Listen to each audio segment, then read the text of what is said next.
Hey guys, what is going on? It is me, BucuriBox12 here, and welcome back to another Realm of the Mad God Guide video. And I know it's been a long time since I promised that I would make this video as a follow-up to my Oryx guide. In fact, the footage that you see here was recorded around the time that I made the Oryx guide video, in fact in the same day. That's why my knight is still alive and I'm in a different guild. But finally, we are looking at the beginner's guide of the wine cellar, step by step, how I think you should do it. We're just going to take this thing apart and talk about some strategies. Alright?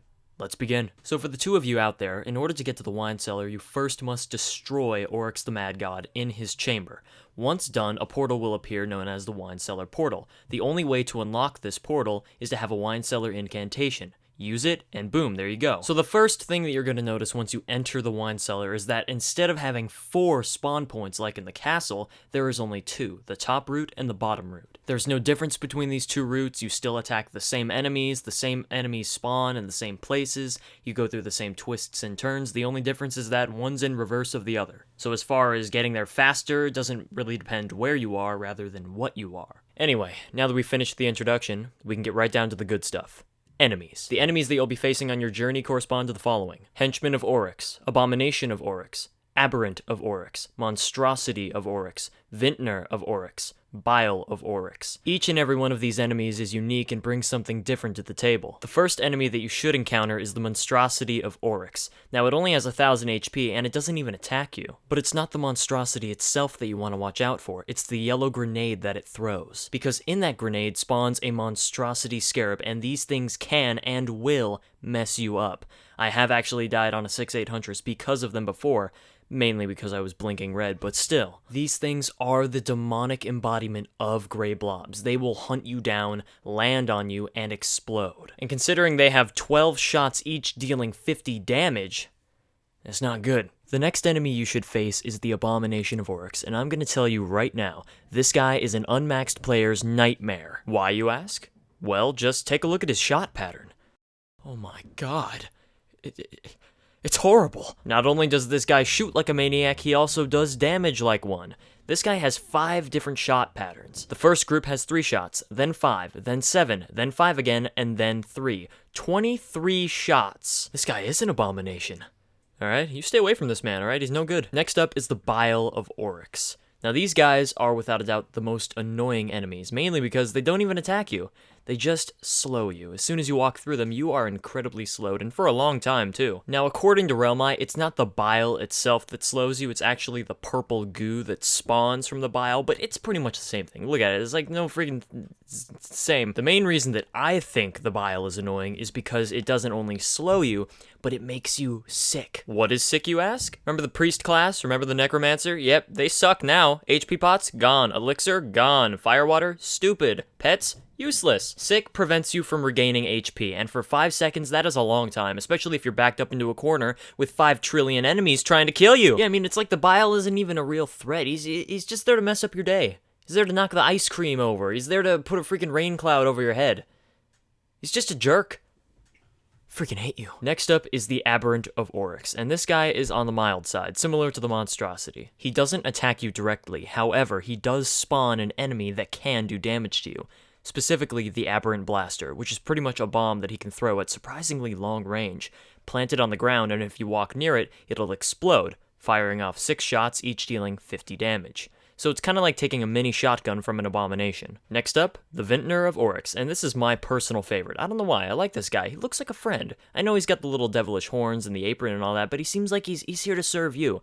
Yeah, he's under Oryx's control, but I get a good vibe from this guy. He wants to make friends with you. I mean, heck, all the guy wants to do is get you drunk anyway, so, I mean, yeah, it does do 50 damage, but, it's one shot, whatever. Finally, we have the Henchmen of Oryx, which is the most formidable foe you will fight besides Oryx himself. Why is this exactly? Well, for starters, the guy has 4000 health and 25 def, making him all that much harder to kill. I'm not kidding. Trying to kill this thing causes immediate tedium. It's not worth it. Now, this wouldn't be a huge issue if he didn't have bullets that dealt 80 damage and a confusing boomerang that did 100 damage. Yes, that's right, I said a confusing boomerang. God.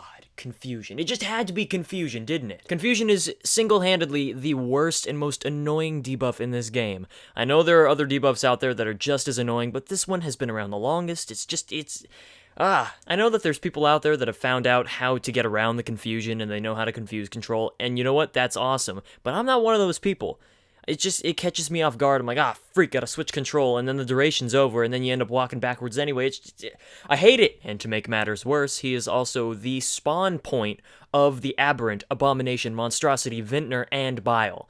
But he can only spawn 3 of them, so it's kind of like a mixed bag of candy on Halloween night, only instead of candy, it's death. Now I'm being serious, how does this work? You've got 1 henchman of Oryx and 3 other enemies come out. What kind of an asexual monstrosity are you? Anyway, at this point in the video, you're probably wondering, hey Tower, are you going to talk about some tips and strategies on maybe, I don't know, how to fight these guys, how to avoid them, how to take them down, how to live? Well, the answer is simple, yes. But I didn't want to talk about an individual idea for each and every enemy because I felt like there is one overall golden rule that can lead to your success. Back in the day, people used to clear wine cellars. It was just what you did to pay respects to the person who was opening it, to make sure that everybody got to O2 and everybody got their fair chance of getting loot. But nowadays, nobody ever does that because everything's much cheaper than it used to be. So for the most part, people are just gonna rush through the wine cellar. I'm sorry to say, but if you're a new player, unless you have some friends, you're gonna be trying to rush this thing with no death. And that is incredibly dangerous because, as I said before, the Abomination will wreck you, you'll get confused by the Henchmen, and you'll probably get sick and slowed by the Bile. It's a deadly combo, and I don't want a new player to get forced into that situation. If you've seen my PPE video, you know exactly what I'm talking about. Because I've rushed wine cellars before, I kind of have a better idea, but still, I've died many times because I was not well equipped to do that. So all I can say for combating against these enemies is stay alert and hug the walls. Be aware of what enemy is in front of you and whether or not they've already fired out their shotgun or not, and use that cooldown duration to your advantage. If you see a confusion shot coming your way, go the opposite direction. If you know you're about to get confused, get ready to switch your keys into the opposite direction so that way you can coordinate well. If you're about to get sick or slowed, try to move around it. If you see an enemy to your right that's weaker than the one on your left, go to the one on the right. Yeah, you're still going to get hurt, but at least it's a better option. It's all about thinking quickly and not getting into horrible situations. Whenever I say hug the wall, I don't mean literally always remain around the wall 24/7. I mean, for the most part, enemies are in the center of the room, and if they're distracted by another player, use that to your advantage to slip by them. Hugging the walls usually means that you'll get out of their vision range, and even if they do see you, they're slower than you. They can't chase after you fast enough. If you don't know where the entrance to the next room is, hugging the wall will help you. I'm purely speaking from experience here. I hug the wall all the time, but if I see an enemy right up against the wall, I'm gonna move out of the way and go to the middle. That's pretty much how you feel your way around the dungeon itself, too. You just kind of keep your ear out. I still don't really know the exact layout of the wine cellar. I just kind of feel it out whenever I go through. If I see an enemy, run around to the other side. I think, oh, okay, that's right, I make a right up here, at this corner. I don't really have anything memorized. I'm just using my past knowledge to keep me alive. It's no secret. It eventually becomes a habit, but for now, just use your instincts. Trial and error is your best friend at this point. Alrighty, it's time for the moment that you've all been waiting for. Once you go through the entire wine cellar and make it to the end, there he is, Oryx the Mad God 2, often called O2. Not Oxygen. Don't know why, that's a relation. That's just, no one ever says it. Hey, let's go fight Oxygen. That's not cool. It's stupid. O2 is considered by many to be the end game boss. Mainly because once you defeat Oryx, well, the Mad God has been destroyed. There's nothing left to do. Light and day have been restored. Except he comes back immediately. In fact, you can fight him several times in one day. You know what, that's a real paradox. So what makes this guy so formidable? Well, he's got 75,000 HP and 60 death.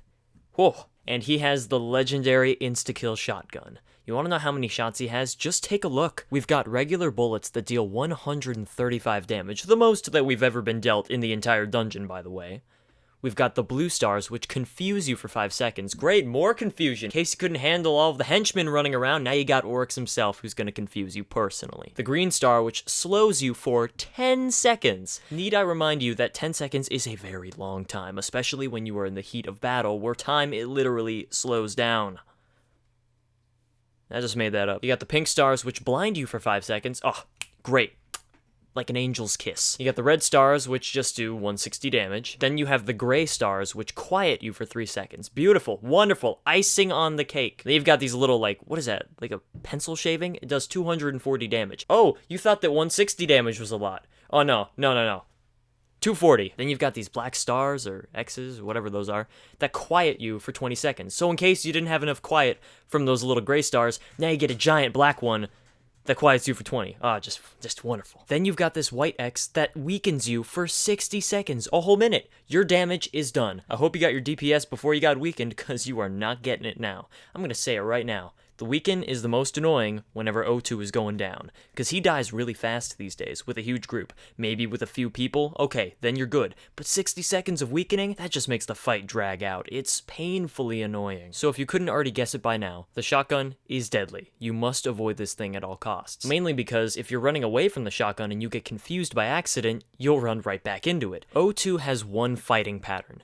Point and shoot. Whatever enemy he sees in front of him, he's going to shoot everything he has at that one enemy. He can't target two people at once.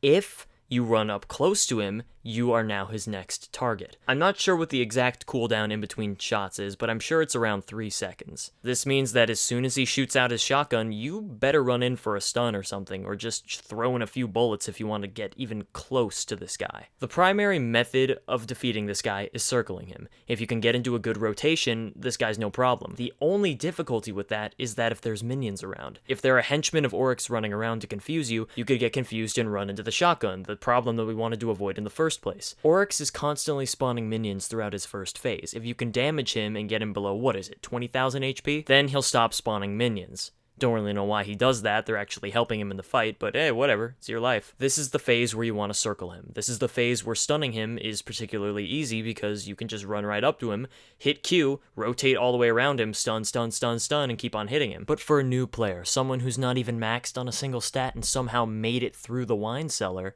what do you do? What kind of strategy should you do? I recommend taking a ranged class without a doubt. You do not want to be getting close to O2 with not a single maxed stat. I don't care how much armor your dragon scale gives you. I don't want you to die. You don't have to get that close if you're not skilled enough yet. You should take somebody like the wizard or the archer. 2 perfect classes for getting damage. Your spell bomb, if used correctly, can nuke him right on the spot.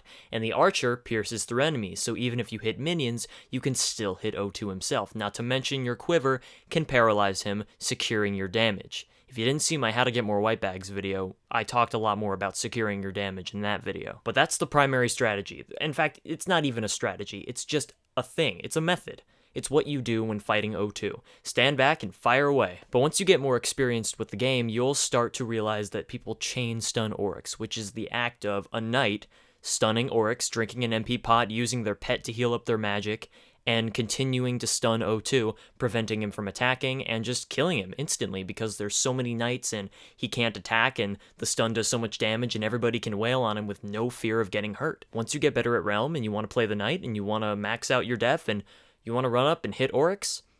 Stun him. And if you stun him, stay up there and repeatedly stun him until he's dead, or until you're out of magic potions. In that case, back up. You're gonna die. I guess the only thing left to talk about now is, why are you here? Why are you in the wine cellar in the first place? What's in it for you? Well, if you've done enough damage to Oryx, once he dies, a soulbound bag will drop for you, and it may contain a wine cellar top or more. Wine cellar tops are these beautiful little gems that are the highest tier in their category. Needless to say, these items are good. In fact, they may be the best of their kind. Except now they're being sold in the Nexus for money. Huh. Is that it? I think I got everything. Anyway, that is the wine cellar from my perspective. If you have any more questions, post in the comments. If you have another idea for a guide video that I should do, post in the comments. I mean, I have plenty of ideas already, believe me, but if there's anything that you want me to do, just leave a comment anyway. I always see your comments, even if I don't always reply. I still see it. I read everything. Anyway, thank you guys for watching, and as always, don't forget to check out the next episode whenever I post it, which will probably be soon. Alright, see ya.